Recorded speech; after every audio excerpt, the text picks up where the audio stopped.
Brett Berish. I'm the president and CEO of Sovereign Brands. Sovereign Brands is an independent wine and spirits company.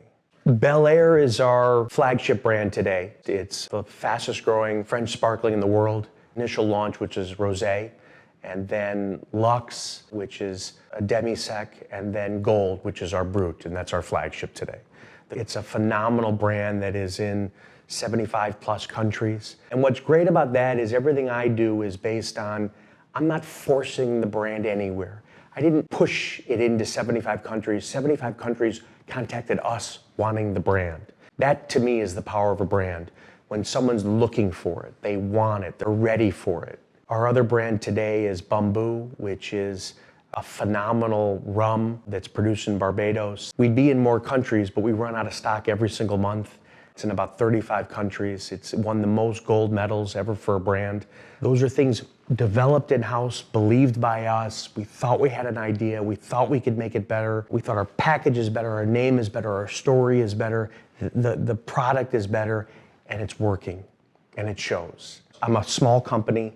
I think if I was gigantic, I'd think the same way. You have to do things different. You have to. You have to make your mark and stand out, because you're going against giant companies and giant brands and people who can buy you out and keep you out. So if I use Belaire, people thought we were nuts. The distributors thought what we were doing doesn't make any sense. In the champagne and sparkling category, you launch with a Brut. That's everyone's main line. We didn't want to do that. We wanted to launch with rosé. We wanted to make the best sparkling rosé in the world, let that be known first, and we'll come back later with it. We put it in a black bottle. No one does that. The distributor said you can't see it, you can't see the liquid, it's not going to work. For us, it's different. And I think those things are all the things everyone else is telling you don't do. And my gut is telling me I have to do it this way because it's going to work because they're telling me not to. Everyone always only sees the end when you are successful, when you have achieved, when you've done something. And I think what everyone is not seeing is those struggles that you went through to get there. When the office was in my apartment and it was just our operations guy, Scott, and I, it was hot in the summer in New York and our air conditioning had broke. It's like, Brett, we got to do something about this. This is ridiculous.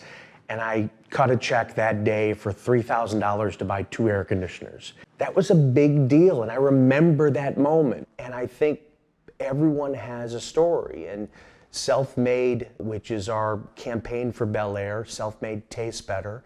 Being self-made, I did this on my own, I own this, and how did I get here is the stories that I want to hear.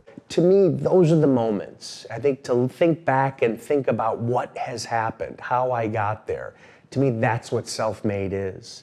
And I think people can learn from this. Good or bad, you can learn from this. It's been great to date. I've had a chance to hear stories from Post Malone, who is on fire right now, which is amazing, because 6 months ago when I interviewed him, people were just getting to know him. Today, he's one of the biggest artists in the world. To Rick Ross, who's an icon, to Rhapsody, who is fantastic. I want to hit him high in terms of iconic people who've been around like myself for 20 years. And I want to hit them low where it's these up and coming artists who, there it's raw. You're just hearing what's happening and what their story is going to be like going forward. If you want something and you can get it, it's extremely powerful. It's about, can you do what you want to do? That to me that's the goal. Can I do what I think about? Can I try what I want? That's inspiring.